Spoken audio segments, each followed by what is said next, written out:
The Word of God is alive and powerful, sharper than any two-edged sword, piercing even to the dividing asunder of the soul and the spirit, and of the joints and the marrow, and is a critic of the thoughts and intents of the heart.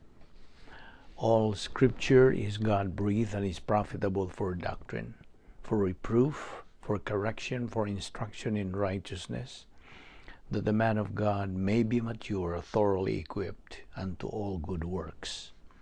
Study to show thyself approved unto God, a workman that needeth not to be ashamed, rightly dividing the word of truth. And thine ears shall hear a word behind thee, saying, This is the way, walk ye in it, when ye turn to the right hand, and when ye turn to the left. Isaiah 30:21. For this God is our God forever and ever. He will be our guide even unto death. Psalm 48:14. A man's heart deviseth his way, but the Lord directeth his steps. Proverbs 16:9. The steps of a good man are ordered by the Lord, and he delighteth in his way. Psalm 37:23. For his God doth instruct him to discretion, and doth teach him. Isaiah 28:26. The righteousness of the perfect shall direct his way, but the wicked shall fall by his own weakness or wickedness. Proverbs 11:5. In all thy ways acknowledge him, and he shall direct their paths. Proverbs 3:6.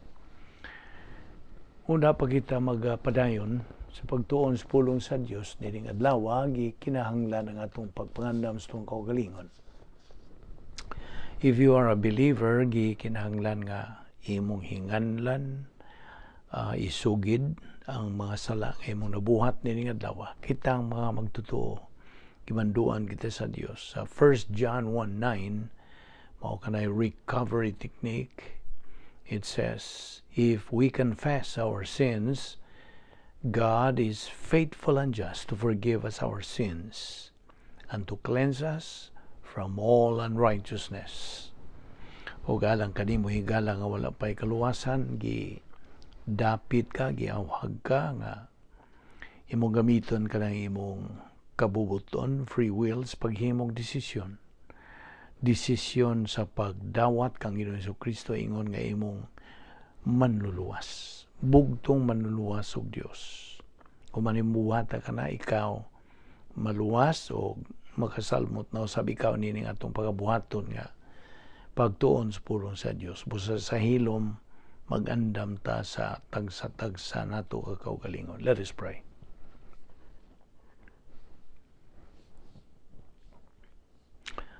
Magampo ta, Ama na mga Diyos, nagapasalamat kami kanimo sa imong grasya nga nagalihok sa among kinabuhi. Salamat sa imong pagdala kanamo pag-usab ni ining dapita aron kami makapadayon sa among pagtuon sa imong balaang pulong. O tangtanga kini mga babag nga niya sa mga una-una, O Diyos, aron ang Espiritu Santo makatudlo kanamo sa kamatuoran. O ubani kami, tultuli kami, giyahi kami, pasabta kami, patinawi kami sa imong kamatuoran. Aron kini mao ikadugang namo sa among napundo na nga mga kamatuoran nga niya sa among kalag, nga ikadugang kini sa among magamit sa mga adlaw nga pagkinabuhi ingon nga imong mga anak. Salamat o Diyos nining Bible study through the YouTube ubo sa Vic Balbido Evangelistic Ministry. Kini among giangkon nga grasya nga imong giandam alang kanamo. Kining tanan among gipasalamatan sa ngalan ni Ginoong Jesucristo. Amen. Well, mayong adlaw sa tanan.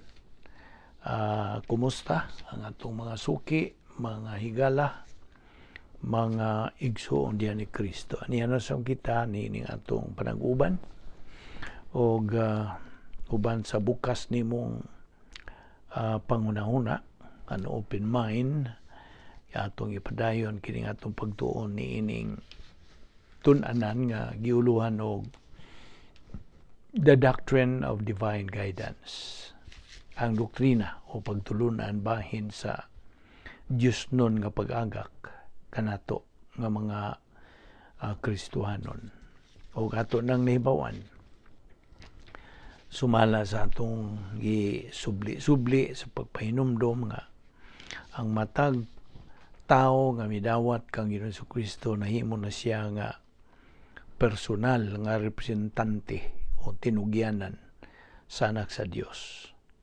O gitawag na siya og embahador alang kang Ginoong Jesucristo o sa saksi, saserdote o magtotoo, a believer. Apan unsa man ugaling angan, bisag unsa paingan nimo, ingon nga Kristohanon, usa ka kamatuoran ang tataw kaayo nga ingon nga si Ginoong Jesucristo nagarepresentar sa matag magtotoo dito sa atong kamot samahan, mao mo nasab ang matag magtotoo nagarepresentar sa anak sa Dios dinhi niining kalibutana.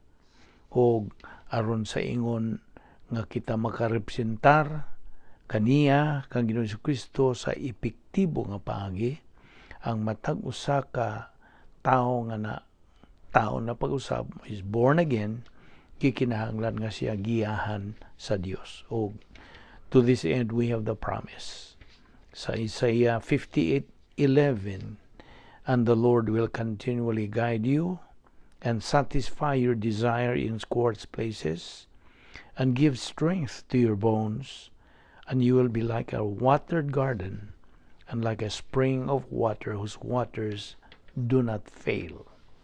O kining atong pagtuon niining divine guidance, doktrina kini of determining the will of God for our life sa atong kinabuhi. Ang Grigong pulong gigamit din nimo ang thelema, o kung gamiton ang thelema kini nagahisgot bahin sa kabubuton sa Dios alang sa magtotoo. Okay? O kini naghisgot labot sa ubahin sa tuyo o plano nga gidisenyo alang sa matang magtotoo didto pa sa eternidad na milabay in eternity past. O atong timan-an sa makanunay nga usa sa mga dagkong kalibog nga atubangon sa usa ka magtotoo nga mo tanda siya unsaon man ako pagkasayod sa kabubuton sa Dios, unsaon man ko giyahan niya, unsaon man paggiya niya nako. So those are mga kalibog. So what is God's will for me? Kung bahin ang mga krisis, mga kalisdanan o mga suliran nga akong pagatubangon, o mao na nga patun-on ta siyang pulong aron dili ta matawag og mga mga foolish. Niada sa Efesios 5:17, so then do not be foolish, but understand what the will of the Lord is. Kay ang usa ka Kristohanon nga wa masayod, wa mahibaw, wa makakat-on sa kabubuton sa Dios, gideklarar kini siya nga fool. One of the most detrimental failures sa Kristohanong pagkinabuhi mao ang pagkakuwang sa kasibot o kaalam o kahibalo sa pulong sa Dios. So mao ning atong gitun-an. Kay labot pa ang kining pulong sa Dios nga atong gitun-an mo kini ang panghuna-huna ni Ginoong Jesucristo. Nas 1 Corinto 2:16. Kanunay nato ning isgutan aron di na gyud na nimo makalimtan ingon nga Kristohanon. Kini nga atong gitun-an. Sa matag gayon nga magtuon kas pulong sa Dios, ayaw na ni kalimti. Nga kanang imong gitun-an of course, binagi sa magtutudlo nga may gasa sa pagtudlo, a pastor, teacher, or evangelist who has the gift to teach, then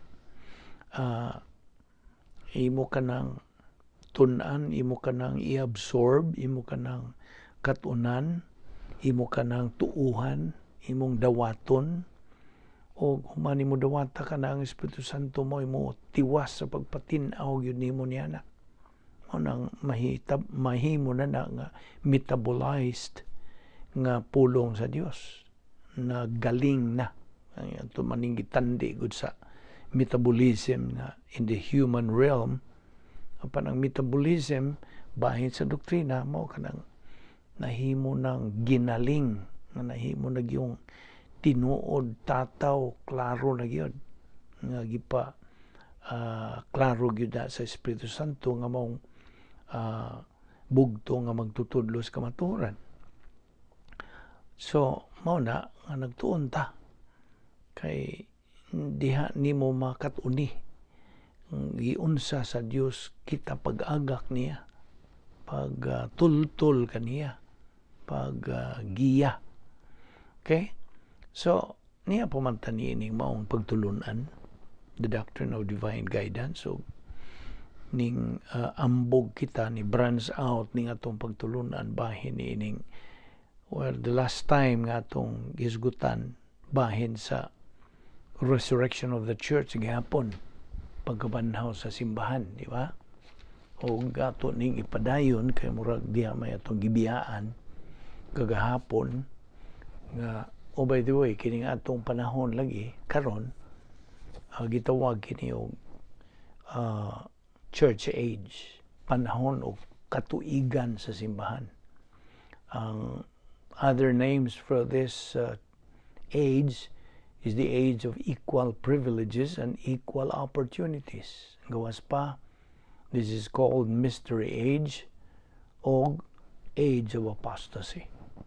Mao kini ang mga ngalan mao nang atong gitutukan kining age of apostasy nga una pa mahitabo ang, of course, karon panahon na this is the age of apostasy. Niya na tanining taliwa gyud ining age of apostasy kay bagang duot sa katawhan, mamagtutuo ba siya o dili, wala na gyud siya igana, murag nagkalayo siya gikan sa kamatuoran. Mao nang lahi na ang mga preferences o mga priorities sa mga katawhan karon. Mao na kung bahin magtuon tas pulong sa Dios, wa na sila igana niya. Wa gyud sila. Wa gyud musud sa ilang pangunahon unsa ka danon ang pagtuon sa pulong sa Dios. Okay?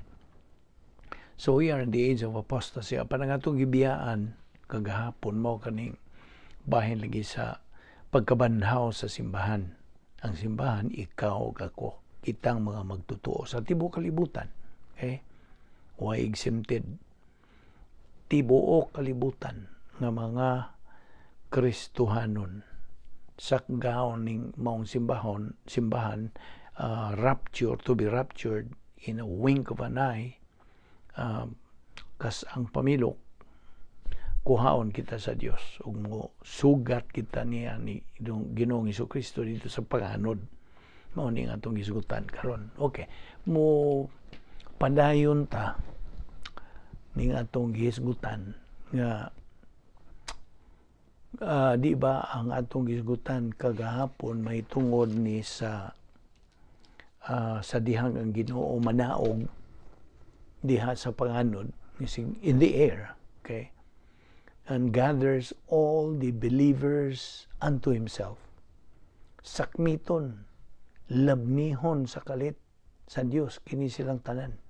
Of course, kitang tanan nga mga believers ug uban ni Jesus. Dadon na kita sa Ginoo ngadto balik sa langit. He will bring all of us back to heaven.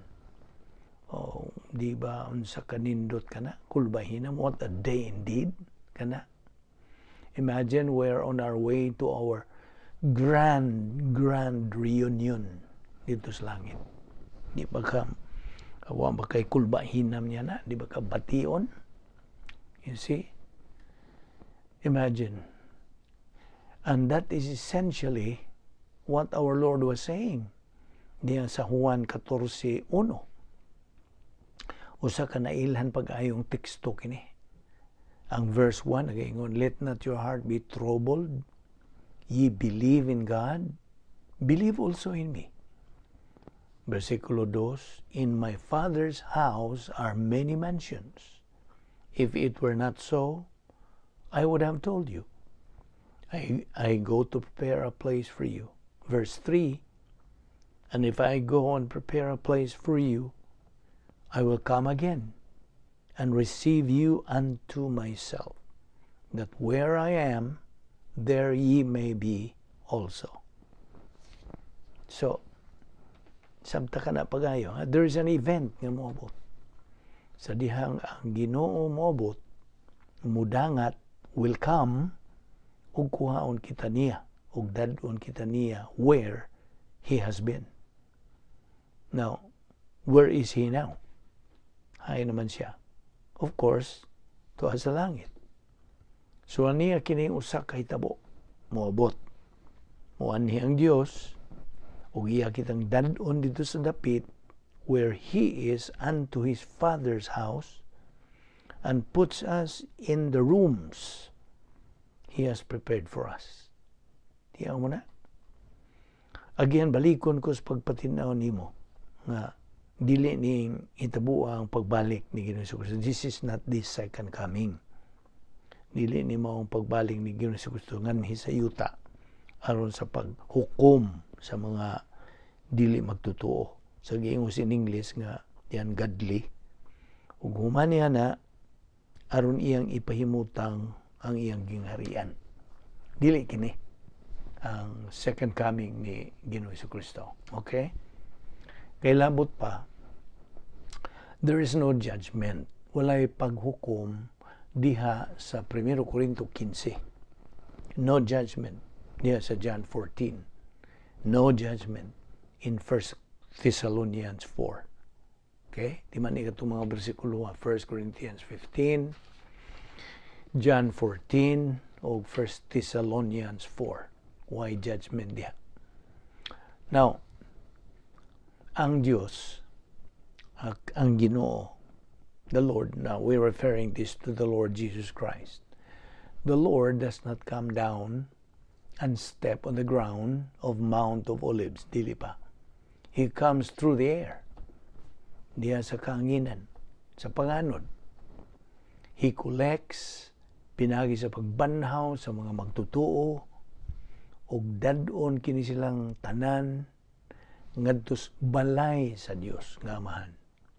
O ibutang kini sila didto sa mga lawak nga giandam sa Amahan alang kanila. Now, diha sa panapos nga bahin sa bersikulo 14, si Pablo is actually speaking to the concerned sa mga kasing-kasing nining maong mga magtutuo. Because unsa may tabo niya itong nangamatay na. Do they miss sa pagbalik sa Ginoo? No. Dili. Inumdumi nga kini sila nangamatay diha kang Jesus. In Jesus. O kini sila banhaon diha kang Jesus. Okay? Banhaon sila. Sabta na. Now, how do you know this, Paul? Ang tanong nato sa Pablo. How do you know this? Giyon sa manimo pagkaibaw niya na. So, mao ni dinhi ang ikatulong patukuranan, the third pillar. This truth, ang pagsakgaw sa simbahan, the rapture of the church, the gathering, the snatching, gibasihan kini sa kamatayon ni Kristo o sa pagkabanhaw niya, in which kita nahilambigit. We are involved. Apan gibasihan usab kini sa gipadayag o revelation from Christ. Verse 15.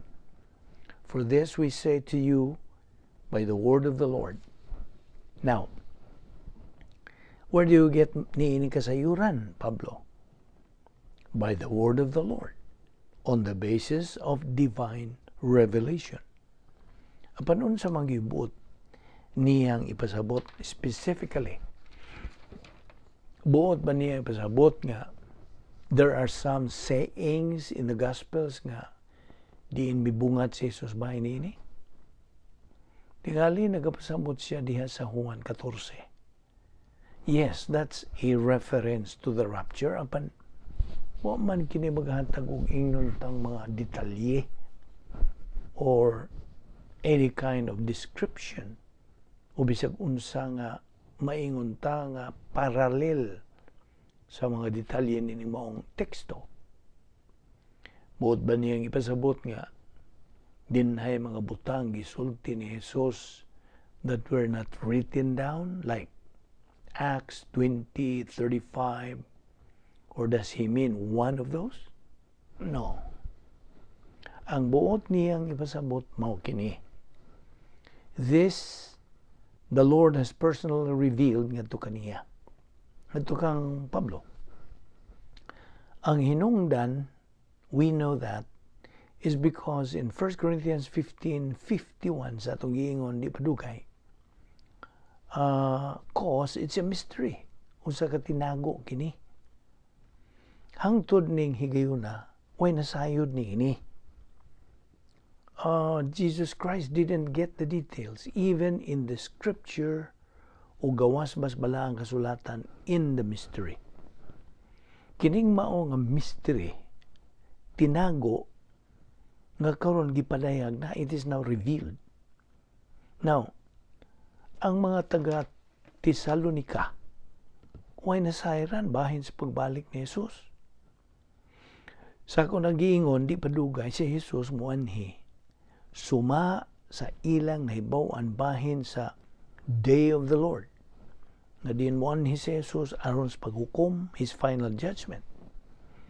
Nasayod usab kini sila nga kining final judgment mao ang culmination of a series of judgment, mo ay panghinapos, a cataclysmic event nga gitawag og the Day of the Lord.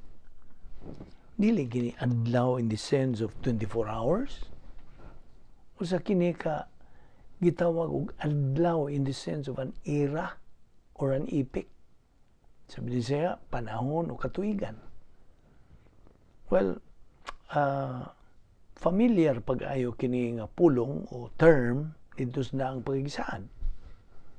Sila nahibaw nga anaay moabot nga final day nga hitabo nga mao ang Day of the Lord. A time of judgment, paghukom, apan wa kini sila mahibaw bahin sa rapture. Diya mo na. Ang Day of the Lord is all over the daang tugon dito sa Old Testament.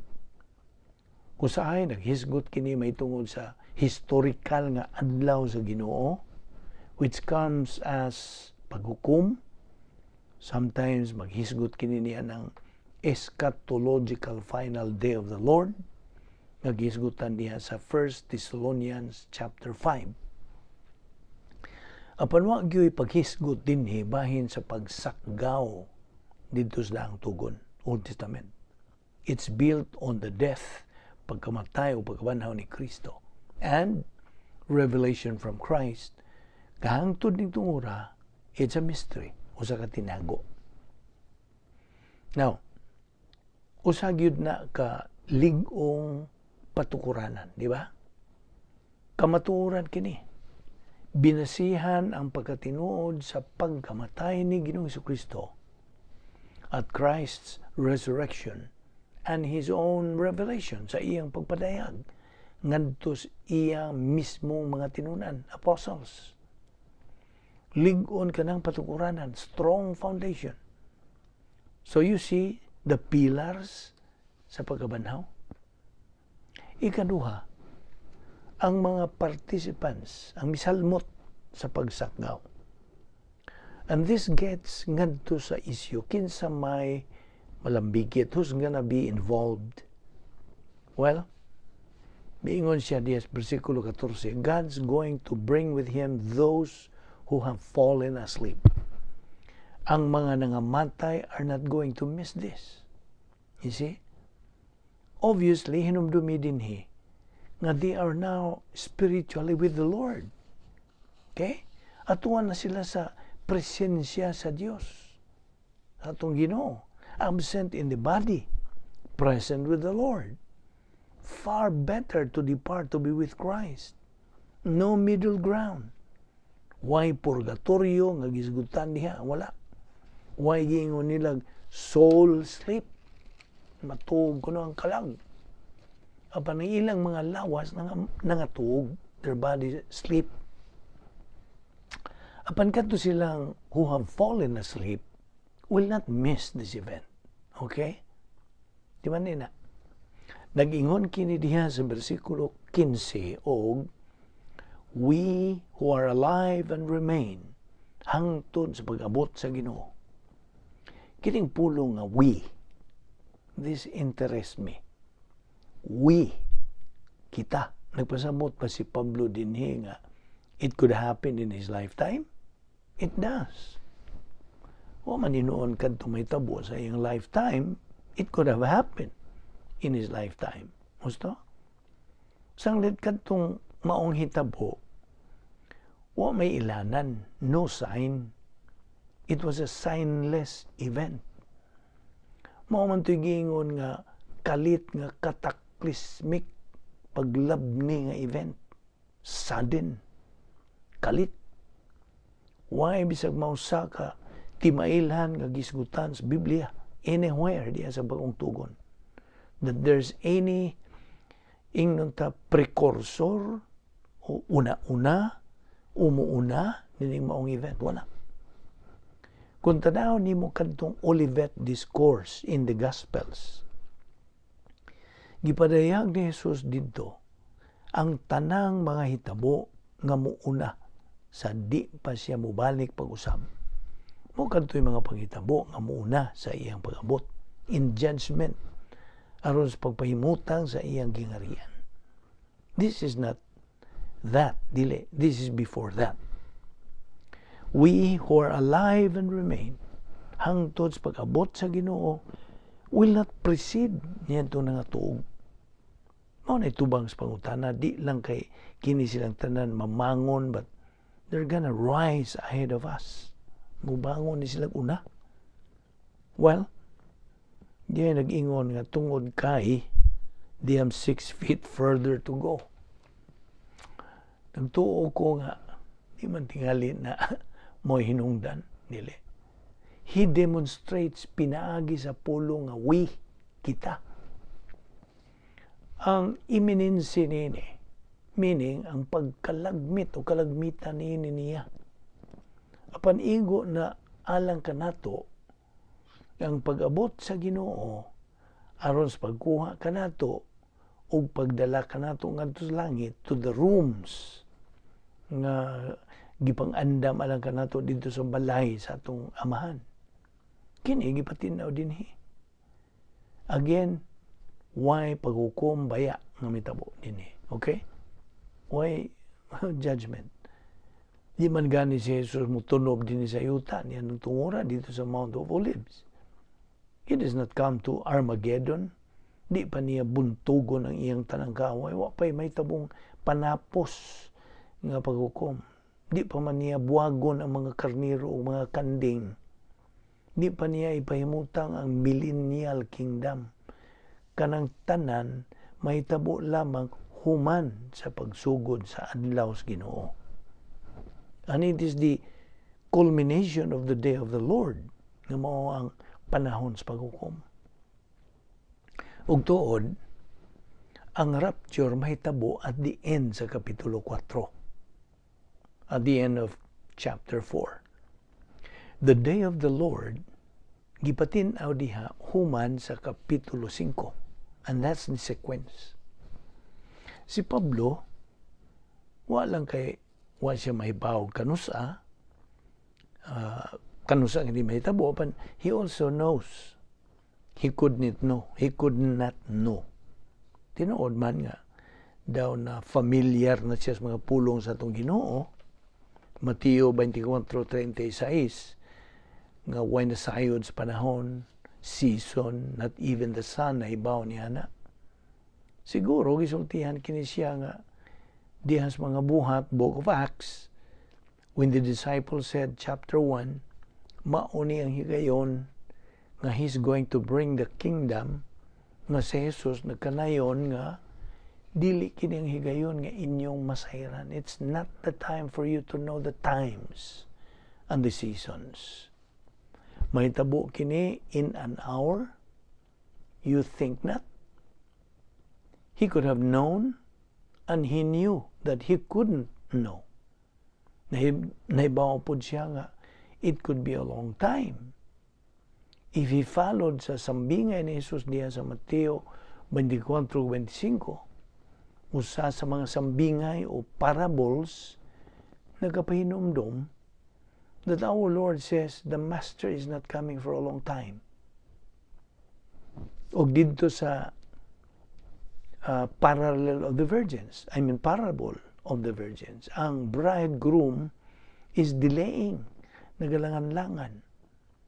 So wa siya mahibaw kanus, he was caught between the fact na posibleng may tabo kini in his lifetime and still it could be a long time.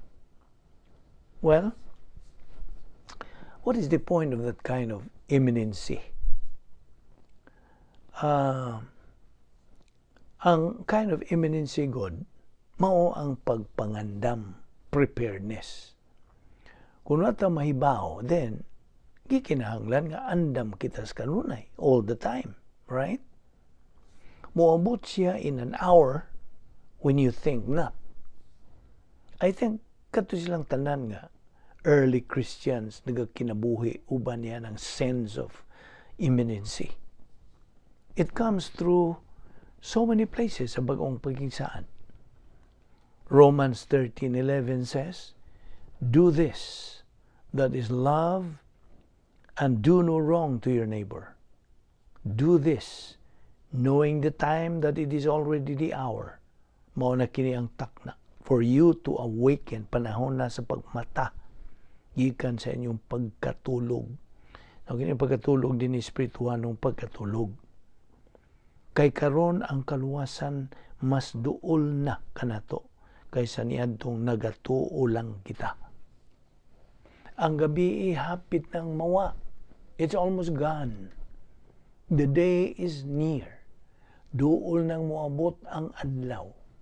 Therefore, let us lay aside the darkness, put on the armor of light. Let's behave properly as in the day, not carousing, promiscuity, strife, jealousy, etc. May tingaling, you do act with this together. Sanglit, mas duol na kita karon kaysa kaniadto to the final aspects sa atong kaluwasan. Now, diha sa 1 Corinto, Kapitulo 16, the very end of verse 22. If anyone doesn't love the Lord, he is to be accursed. Ugo niya, aniya kining pulong Maranatha. Untranslated, okay? Untranslated word, which basically nakahulugan og, O Lord, come. O Lord, come. Mo kani kahulugan. Mo kini ang cry of the heart ni Apostol Pablo. Sama ni Apostol Juan, at the end of Revelation, he said, even so, come Lord Jesus. Mo na ipamulong ni Apostol Juan. They lived in hope of Christ's return. That is why, again, in 1 Thessalonians 1:10, they were waiting for His Son from heaven. Now, they were consciously, eagerly waiting for Christ sa iyang pagbalik. They lived uban niya ng maong mahinamon na pagpaabot sa pagbalik ni Ginoong Hesukristo. Diha sa katapusang kapitulo sa 1 Tesalonica 5:23 na ay benediction diha. Now, may the God of peace sanctify you wholly, and I pray, God, your whole spirit and soul and body be preserved blameless unto the coming of our Lord Jesus Christ. And He's talking to them. You need to think about Christ coming. You need to be godly, virtuous, holy, pure. Mubalik na si Kristo. And this epic is going to happen in their lifetime. 1 Timothy 6:13 says, I give thee charge in the sight of God, who quickeneth all things, and before Christ Jesus, who before Pontius Pilate witnessed a good confession. Verse 14, that thou keep, Timothy, this commandment without spot, unrebukable, until the appearing of our Lord Jesus Christ. Timothy, keep your life pure, padayon sa pagkaputli, uway mancha, hangtod sa pagbalik ni Ginoong Jesucristo. As if to say, He could come in your lifetime. Gani, you could sum it up diha sa Titus 2, verse 13. Nga din ato kining mabasa diha. Looking for that blessed hope and the glorious appearing of the great God and our Savior Jesus Christ. Unsay na una niya na, the grace of God has appeared, bringing salvation to all men, teaching us that denying ungodliness and worldly lusts, we should live soberly, righteously, and godly in this present world. Kitang tanan should be living as if Christ could come at any moment. Kasabot ka? Ingon niya na ang ilang pagkinabuhi. That's how we are to live. Diha sa Filipos, ato mabasa usam kapitulo 3, versikulo 20, our citizenship, ang atong pagkalungsuran, our citizenship is in heaven, from which also we eagerly wait for a Savior, the Lord Jesus Christ. Nagapaabot kitang tanan for the Savior to come. Tungod kay iyang pagabalhinon, usabon o ilisan ang lawas. He's going to transform the body of our humble state in the conformity with the body of His glory, His resurrection body, at the exertion of the power that He has even to subject all things to Himself. Did Paul think he might die? Sure. 1 Thessalonians 5:9 says, For God hath not appointed us to wrath, but to obtain salvation by our Lord Jesus Christ. Verse 10, who died for us, that whether we make or sleep, or wake or sleep, we should live together with Him. He thought He might die. He thought Christ might come, but He didn't know. He might live till Christ comes. He might die. Wa siya may baon ini. He didn't know. Nag-ingon siya nga to Philippians chapter 1, Christ shall be exalted in my body, whether by life or by death. For to me to live is what? Christ. And to die is what? Gain. Philippians 1:21. Having the desire, tinguha, ngumubiya, o making-uban na diha kang Kristo is much better, mas labang bintaha than toward the end sa iyang kinabuhi in that wonderful final triumph of pagsaksi. 2 Timothy 4:6. Unsay gisulti? For I am now ready to be offered, and the time of my departure is at hand. Verse 7. I have fought a good fight. I have finished my course. I have kept the faith. Verse 8. Henceforth, there is laid up for me a crown of righteousness, which the Lord, The righteous judge shall give me at that day, and not to me only, but unto all them also that love his appearing. Pagkalami og nindot kayo pagkasultiha ka na. Right? Aniyan ako sinapos nga bahin sa akong kinabuhi. Naibaw ko ana. But he had hope. Nga si Jesus moabot in his lifetime, nga hayan mahitabo ka na. But it didn't happen. But all along, sa tanan og tibok niyang pagkinabuhi, he loved his appearing. Naghinam-hinam kinis Pablo sa pagpaabot sa pagtungha na unya sa Ginoo. Ikaw, mangutan ako nimo, igsuong magtotoo. Do you love his appearing? Are you eagerly anticipating that glorious and wonderful event? Nagaingon ka ba, even so, come, Lord Jesus? Or are you so caught up, nabihag ka ba o nalumay ka ba sa mga binuang foolishness na ning kalibutan na? That you lost that perspective na huwag tang ka ng imong hustong pagpanglantaw. Miingon sa Pablo, whether you die or live, iyaha ko sa Ginoo. I belong to the Lord. Mas maayo pag mubiya nako dinhi karon. But it might be more needful alang kanako sa pagpabilin una. I don't know kung moabot ba gyud ang Ginoo during my lifetime. Apan of course, posible man kayo kana nga may tabo. Nagatuo ako ni anak. And if I love his appearing, kana ana ay epekto nga espirituhanon nganhi kanako. Mo na iyang gingon. So they live in the light of this promise. Nining maong saad ug ang pagkatinuod nining butanga. Karon mobalik na gud ta sa maong teksto. Verse 15 again. For this we say unto you by the word of the Lord, that we which are alive and remain unto the coming of the Lord shall not prevent them which are asleep. Now, ang punto dinhi, mao nga, we are not going to have an advantage. It's no advantage. Why magabintaha kung bahin ini? Why bintaha to be alive at the rapture?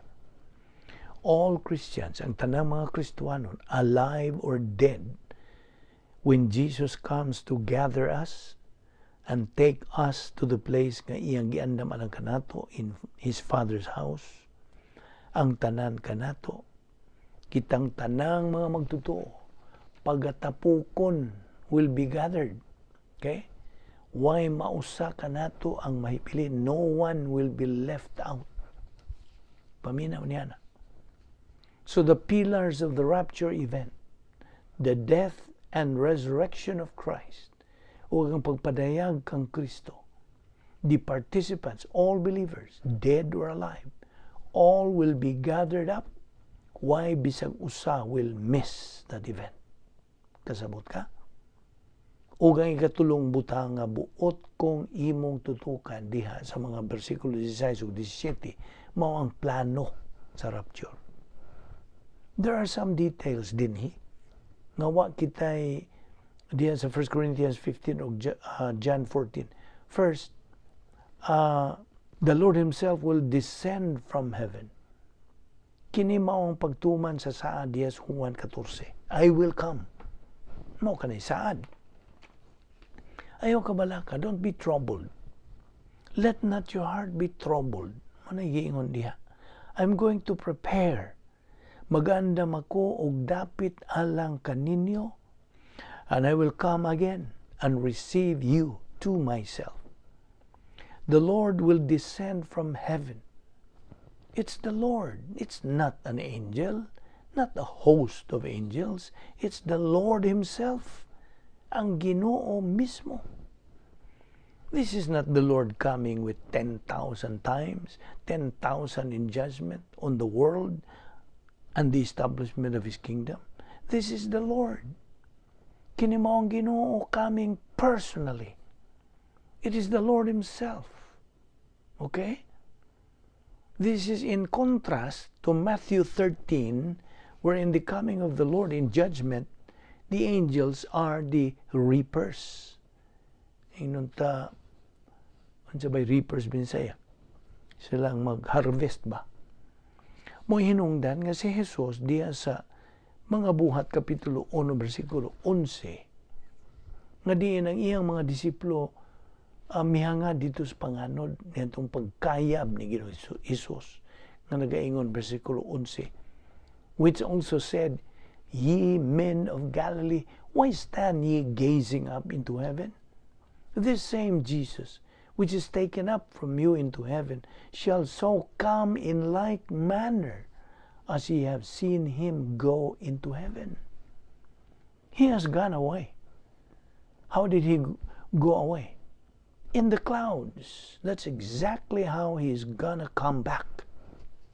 Kasabot ka? Inyong nakita siya nga mibiya. You will see him return. You will meet him. He will descend from heaven. Mo ka na iyang gigikan, and that's where he has been. John 14, he is coming down.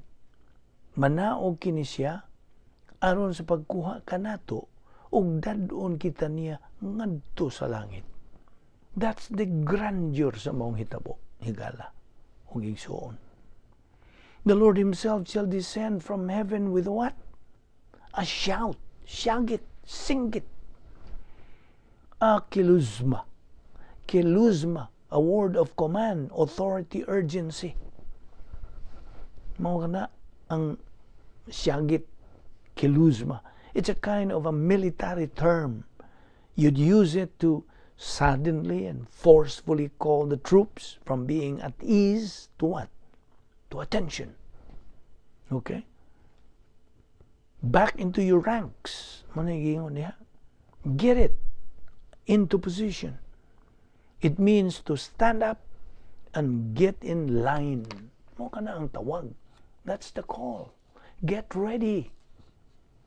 Diya sa Salmo 47, which is a millennial psalm, we read, "O clap your hands, all ye people, shout unto God with a voice of triumph."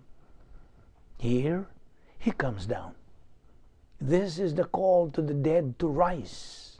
Tawag kini siya niadtong mga patay sa pagbangon. Sort of like, Lazarus, come forth or come out. Diya, ang tanang mga kalag dito sa langit are joined. Tapuon, usahon kini sila. Are joined to the bodies. Okay? Ang uban gikan sa lunganan. Ang uban gikan sa dagat. They're all silang tanan joined together. Kadtong nga inunta nga pupog diha sa panggubatan o gikaon ba sila sa mga iho diha unsa adto sila banhaon o gikremate ba ang ilang mga lawas adto sila banhaon. Okay? So ang uban gikas lubnganan, uban gikas dagat, they're all silang tanan are joined together. This is the power that Jesus claimed diya sa Juan 5. Siyang pag-ingon og he has the power of life. The resurrection of life. This is the resurrection. Mao kini ang pagkabanhaw sa kinabuhi. There's also the voice of an archangel actually. This is without a parallel in Scripture, by the way. The only mention og usa ka arkanghel mao kini dinhi og didto sa Jude 9 nga si Michael.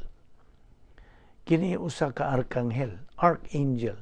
Could be Michael as he is identified with such a resurrection for Israel in Daniel 12, which comes later at the end of the day of the Lord. Kung kinsa man ugaling kining maong arkanghel, he had his voice to the voice of the Lord himself. Ugo niya, aniya ang trumpita, trumpet of God, budyong o trumpita sa Dios. Og ato ning ipadayon ugma. Kay taas-taas pa man itong hisgutan, ayo si Piyata ang sumpay nini. Nining thrilling o kulbahinam nining paghitabo nga atong gipaabot nga ginamhinam kitang mga Kristiyanon, labi na kanato nga naay doktrina, naay kamatuoran, ay kinigikan magyud sa pulong sa Dios nga atong ginatunan. So niing tungora, mag-aampo kita. Amahan na mga Diyos, nagapasalamat kami kanimo. Nining among panag-uban, pagtuon sa among pulong. Nining adlaw, salamat o Diyos sa among pagpatinaw kanamo. Unsa ka kulbahinam di ay gayod. Ang among palabuton ingon nga may anak nimo. Unsa ang among pagabuhaton maong pag-andam sa among kaugalingon. Adlaw-adlaw. Pagsangkap sa among mga kalag. Sa imong mga pulong. Nga sarang namong inigbiya na mo ning kalibutan na. Kaya mora mangyud kini ang among madala diha sa pag-uban na kanamo nimo diha sa langit. Salamat o Dios sa imong pagkamatinumanon sa imong mga saan. Salamat sa imong pag-uban kanamo, pagtultol kanamo. Salamat nining Bible study through the YouTube under the Balbido Evangelistic Ministry. Panalangin kining maong ministry. Use it in mighty ways sa pagpakaila pa sa imong mahing balita sa kaluwasan ug sa imong mga pulong ngadto sa uban nga giuhaw o gigutom pa sa imong kamatuoran. Kining tanan namong ipasalamatan sa ngalan ni Ginoong Hesukristo, among bugtong manluluwas. Amen.